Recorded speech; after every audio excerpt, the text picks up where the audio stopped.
Hi everybody, welcome back to On The Limiter. Today we're not going to be on the limiter, we're going to be doing something a little bit different. So what I find is recently over the last, well, not even just the last couple of months, the last couple of years, since I've getting busy and kind of getting my name out there that I sell different kinds of cars and whatnot, I kid you not, every single day, and if you're watching this and you're guilty of it, you need to pack it in because I haven't got enough time. But I try to help everybody. If anybody asks me about anything, I always try and be informative and give the best information possible. But sometimes with the job and when I'm busy, I just don't have time to do that. So I thought I would put a video up that would kind of appeal to some people and help a lot of you as well. So my inbox on Facebook is alight every day. Sometimes it's friends, sometimes it's random customers, random people that see you selling cars all the time. And I get a lot of questions like, where will I get this done? I'm going to buy this car, mate. Can you help us? What do I need to be looking for? What checks do I need to do? So I thought if I made a video for people to come back and refer to, it might help everybody, which will maybe relieve the pressure on my inbox a little bit of helping people out. So that's my main aim with this video. So what we're going to do today is basically it's the budget hot hatch buy. What can the customer or myself, a trader, a customer, what hot hatch can you buy for a couple of grand if you shop hard enough? So today is a prime example, and I thought I'd make the video. It's a perfect opportunity. So I was looking for a couple of hot hatches for stock. Budget wise, my budget's anywhere from zero up to sort of normally 15, 20 grand at the very most for any one given car at any one given time. But normally what I try and do is try and hit people for value. So if I've got a good hot hatch and it's well spec'd and well prepped, and I can keep it like kind of below 4 grand, it'll appeal to a lot of people. I mean, not everybody's got large budgets, and obviously we've got to respect that. So I try and sell quality hot hatches at affordable money, basically, and that's how I can turn so many around, and obviously we get a good following and stuff. So today is the prime example. So today I've been and got this car, which I'll just tilt the phone and move out the way. So most of you'll know what it is. This here, what I've bought today, is a 2008 Civic Fn2 Type R. So these cars at the moment, for me, if you're looking for a hot hatch around the 2 to 3 grand mark, is a daily car, I take things into consideration. So handling, is it a fun car to drive? Reliability, will it get me to where I need to go? If I want to take on a track day, will it do everything and drive me home? Does it have creature comforts? These cars tick all the boxes at the minute. For me, in the market, if you're buying a hot hatch or a daily hot hatch, I don't think you can buy a better car than these Fn2s. I think the mint value for money. For some reason, I don't know why, the arse has fallen out the market. So it's a buyer's market for these cars. There's a lot of people trying to sell them, and not everybody can get out them at top money. So you stand the chance of a customer being able to buy one at cheap money. So this one behind us here, as I said, I've been down to Wakefield today. I spoke to a young lad who basically went to a dealership, tried to trade the car in, and they didn't offer him very much money for it. I think it was about 1,700 quid, which is a lot less than what they're actually worth. So I spoke to the lad. He started off at 2,500, which was pretty sensible. I had a bit of crap with him, asked what the car needed, asked the right questions, eventually agreed a price on Facebook via inbox for 2,300. Bargain, great car. So I goes down this morning, obviously meets the lad, quite a nice chap, but it turns out the questions that I asked, he'd answered them. I'm not going to call him a liar, but some of the answers weren't correct when I got there. So we agreed, obviously, 22.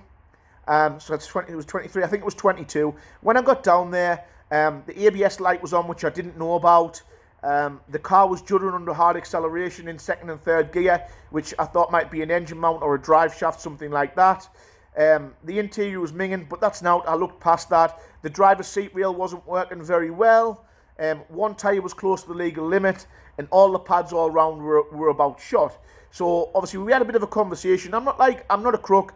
I don't bat people down for no reason. If I get there and we agree the price and the car's everything the guy said it is, I just hand the money over and I pay him. But obviously this one wasn't. So we had a little bit of a chat and obviously addressed the little problems. We added up the costs for me to fix it all, and I ended up buying the car for 2 grand. Which obviously I know if you're watching this you're thinking, geez, that's a cheap car, and it was. It was a cheap car. So obviously I've got to make the car right. So I do all the prep work before I sell it to make sure the next person gets a good car. So with this one, obviously we have got a little bit of work to do, but the main reasons I bought the car, and this is for people obviously who are looking to buy as well, these are things you should be considering. It had full service history, so it's on 123k. and it's got 11 service stamps, which for me is a good maintenance record. It's all in the book. Some dealership stamps, some independent stamps. The thing is with these Hondas, you need to look out for servicing, because when they run low on oil, the timing chains on these engines are actually non-serviceable parts, so it should outlast the engine, like the car itself, sorry. It should run forever, basically. These K20 engines in these cars are just mint. But if the cars run low on oil, obviously these are VTEC. VTEC cars use a little bit of oil. It doesn't matter which one you buy, they all do it. Regardless of people say that they don't use oil, they do. They always use a little bit, so you've got to keep on top of it. So with regards to the oil, if the chain isn't lubricated properly, if the car runs low on oil, well, you'll know, because the car won't hit VTEC if there's not enough oil in. But if the chain's not lubricated properly, the chain gets hot and they stretch, and that's how you have timing chain issues. So always look for service history with these. It's very, very important. It's had good history, and it's had the right fluids in at the right levels for the right amount of time. Has it been a track car? It's something you're probably never ever going to know. You can ask those questions, but most Hondas have been around the track at some point. I don't know whether this one has or hasn't. I can't answer that. But the little bits which I look for in these: gearbox. Always check your gearbox. They have bad synchro issues. End of the day, these are hooligan cars. People drive them like they've stolen them. I drive them like I've stolen them. Everybody does. It's one of them things. But if they've been maintained, they will take it. But if they've had a hard time and been smashed into gear at high revs, and you've been a bit lazy with the clutch, you get the notch into gear, and basically it breaks the synchro, so you get a little notch into gear at higher revs. Normally second, third, and fourth gear. Normally I find it's in third. So check the gearbox, make sure the gearbox is working exactly as it should. Check the oil level, make sure it's got the right amount of oil in. Apart from that, these FN2s, they tend to be pretty bomb-proof. What I'll do is I'll include some photos as well. This is like a buyer's guide. It'll help people and show you what you should be paying for stuff and what you can get for your money. So I've got a little cheeky app which I use, which is called Total Car Check, which is mint. You basically put the reg in. You can check the old MOTs if it's passed or failed. You can check, make sure the mileage is right, make sure the car hasn't been clocked. It also brings up the tax cost as well. Another tip: at the end of the day, you don't want to be wasting your money. So if you're going to buy a car like this, even if it's only a couple of grand or £1,000, just HPI it. Make sure it's never been involved in any accidents or it hasn't any outstanding finance. At the end of the day, there's nothing worse than working hard, going spending your money trying to find a toy, and some queer sort on the other side, happy just to take your money, rip you off, and he sold you a damaged car and you've paid more for it than what you should have. So always check these little things. So the Total Car Check app, I'll put in the photos, and obviously I'll headline it for you so you know what you need to be looking at. It's a free of charge app, and it's free of charge. Check the cars. It literally takes 5 minutes, something you should be doing all of the time. So yeah, I'm over the moon with this. I think it's an absolute bargain. I think it'll turn into a nice little bit of wages for the business. The prep work that's got to get done, and I'm not very good with spanners. I'm pretty poor mechanically. I don't mind admitting that to people. I'm pretty shit. So I've got a guy over at Toyota Durham who's very, very good and very hands-on. He does the prep work and makes sure everything's right. So this video will talk you through what needs to be done, the areas I've found for concern, the tools I use to clean it, and obviously you'll see what you can buy for your money. Basically, it should help buyers out. Again, if there's any questions, I'm more than happy to entertain these in the comments section.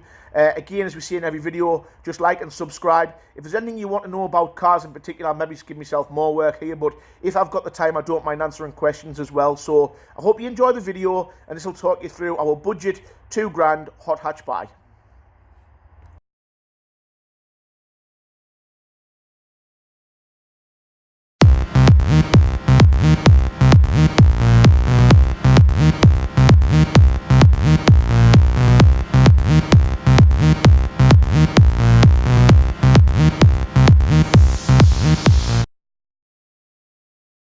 Right, this is our purchase, 2008 FN2, that obviously I spoke to you about a little bit earlier in the video.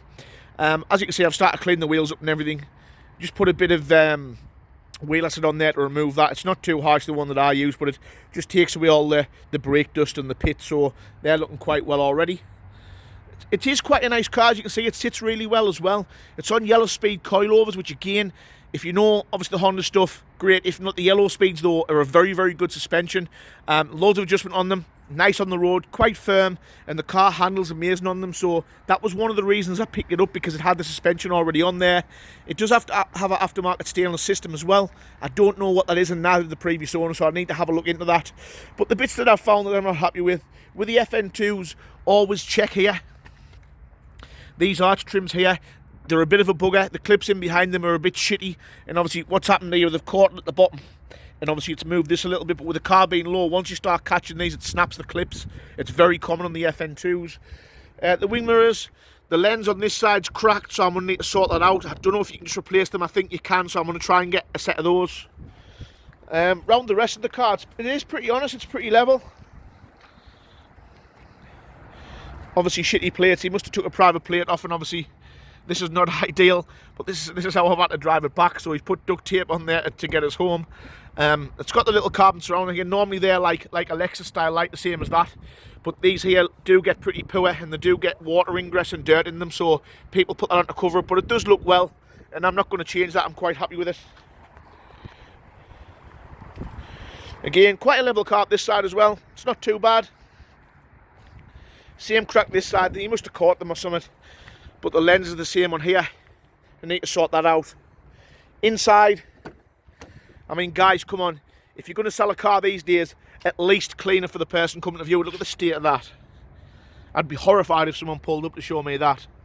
But this is how I got it. Obviously, the seats are absolutely minging, so I'm going to have to get stuck into them and sort them out. But normally where they wear and hole, this one's quite good, so it's not too bad there. But it's just minging. Like, he didn't even hoover it out for us. I was a bit gutted when I got there, but I can look past those things. You can sort them. It's not too bad. So I'm going to crack on now and start cleaning it. I'll show you the results once I'm done. Right, so I know obviously this is a budget hot hatch video, and obviously what does the 2 or 3 grand or the lower end of the budget buy you? But I'm going to include the prep work as well, things that you're expected to do when you buy these cars. So obviously my 2008 Fn2, I've done the outside, it's come out quite well, it's took me a couple of hours. I'm in the inside now, which to be fair, as you saw from the last bit of video, was minging. It was horrible in here. So the seats in these are probably one of my favourite parts about the car. The bolsters are dead big, they're mega comfy, they're just a good quality seating. It's a good place to be in here. But the centres of these are red. Over time they get minging, people drinking, spilling, eating in the seats, and to be fair, they're just absolutely manky, same as these ones are horrible. So we've all got our little Turkish pal down the road who can wash a car but can't speak English. We've all got them and we all know them. There's no harm in using them if that's what you want to do. But those guys will charge you 10, 15 quid to do a set of seats. And let's face it, they're not always mint. They're alright, but that's all they are. It's just an alright job. It's a shitty little job. So, my little life hack. At the end of the day, I was going to say I'm not a tight get, but I am. I am quite tight with stuff like this. So, this Woolite. Now, I know I look like a little bit of a pansy holding it, but this here is the amber nectar of seat cleaners. It's mint. So this one is £3.50 or something like that. It's from Wilkinson's, and basically you just put it in a bucket with a little bit of hot water. So for example, I go 2 parts solution, 6 parts water. Mix it up. So it's nice and thick. The smell of this is amazing as well. It's just it's fabric softener. It's like fresh washing, so your car smells nice when it's done. It takes all the muck out of the seats. You won't believe the job it does. I'll show you them very, very shortly. So yeah, so if you like obviously getting stuck into your car, your seats are a bit mucky, Woolite is king. So get yourself into like Asda, Wilkinson's, any local convenience store should sell this, and it's wicked. So that there, take note, Woolite. You'll thank us for it later anyway. If some people on the channel decide to use it, let us know how you've getting on. I'm sure you'll be happy with the results.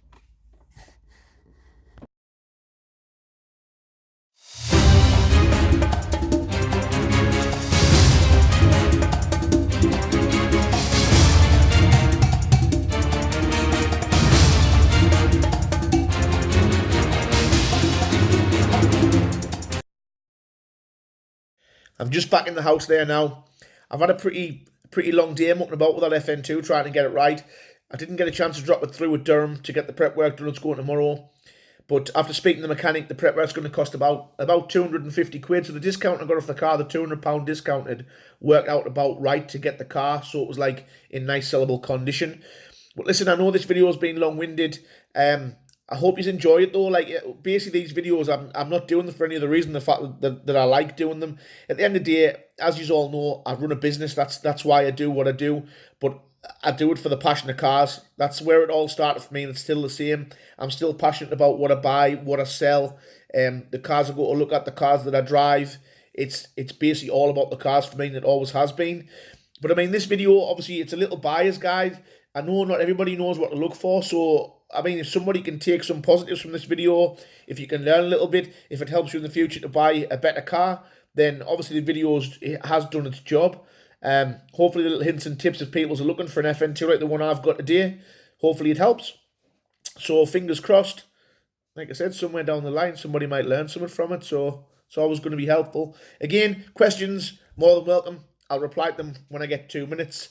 Obviously, the photos in the last section before like this bit of video, that's the car kind of cleaned up. So I think it was worth doing. The car looks beautiful. We've wrote a little ad up for it as well. It looks cracking. So I'm pretty happy. But yeah, thanks very much. Like and subscribe if you're liking the content.